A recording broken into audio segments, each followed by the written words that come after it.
माननीय सदस्य श्री आनंद भदौरिया जी। धन्यवाद सभापति महोदया। मैं आज सदन में सरकार द्वारा प्रस्तुत अनुदान संख्या 3 विधेयक 2024 पर अपनी असहमति व्यक्त करने के लिए खड़ा हुआ हूं।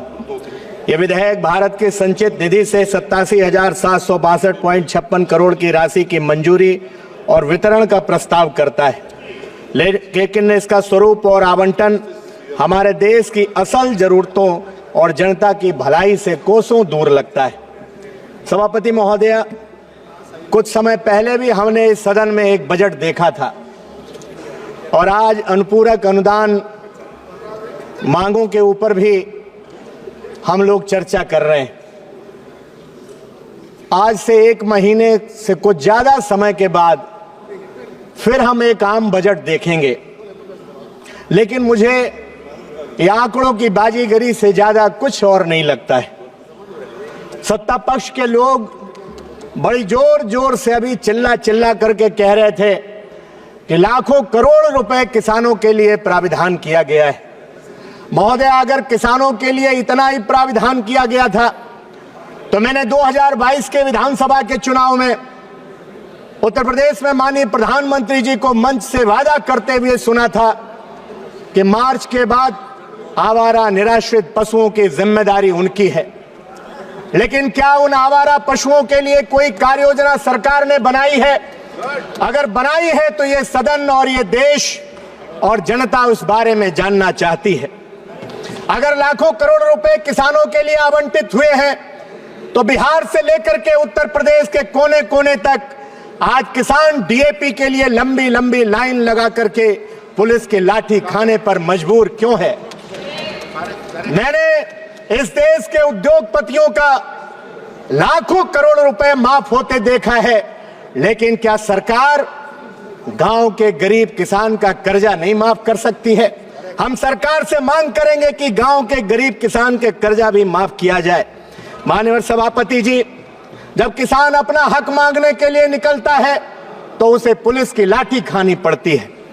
आज उत्तर प्रदेश ने कई प्रधानमंत्री दिए, लेकिन मैं जानना चाहता हूं, क्या उत्तर प्रदेश के बेरोजगारों के लिए सरकार ने कोई योजना बनाई है?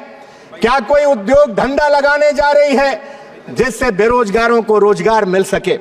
सभापति जी, शिक्षा और स्वास्थ्य इनकी प्राथमिकता में नहीं है।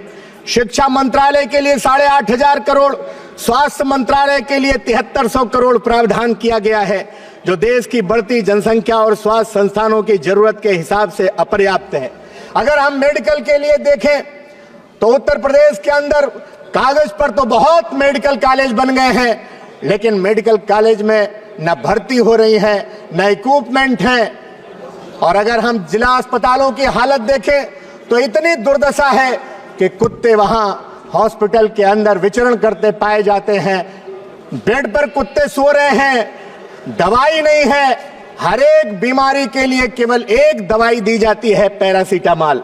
सभापति महोदया, पिछड़े और गरीब वर्गों की इस अनुपूरक मांगों में अनदेखी की गई है। दलितों, आदिवासियों, पिछड़े वर्ग के कल्याण के लिए कोई ठोस प्राविधान नहीं है। सामाजिक न्याय सशक्तिकरण मंत्रालय को 4200 करोड़, जनजाति मंत्रालय को मात्र 3100 करोड़, जो सरकार की सामाजिक जिम्मेदारियों से विमुखता को दर्शाता है। यह विधेयक सरकार की जनविरोधी नीतियों, वित्तीय अनुत्तरदायित्व का प्रतीक है। जनता की समस्याओं की अनदेखी है। गरीबी, महंगाई से निपटने का कोई ठोस प्राविधान नहीं दिखता है। और एक बात कह करके सभापति जी अपनी बात समाप्त करूंगा। जल जीवन मिशन, हर एक घर को जल, हर नल से जल, बहुत ढिंढोरा पीटा जाता है, लेकिन उत्तर प्रदेश ही नहीं पूरे देश के अंदर जो सड़कें विगत सालों में बनी थी, आज एक एक सड़क खोद डाली गई है, पाइपलाइन डाल दी गई है। सरकार उसकी जांच कराए, रिपेयरिंग कराने का काम करे। और जो मैं ये बात दावे के साथ कहना चाहता हूं, सरकार बदलेगी और जब कभी जांच होगी तो आजादी के बाद जल जीवन मिशन सबसे बड़ा घोटाला साबित होगा। सभापति महोदया, आपने मौका दिया, 2 लाइन कह करके अपनी बात खत्म करना चाहता हूं। सच बात मान लीजिए, चेहरे पे धूल है, इल्जाम आईनों पे लगाना फिजूल है। आपने समय दिया, आपका बहुत बहुत धन्यवाद। माननीय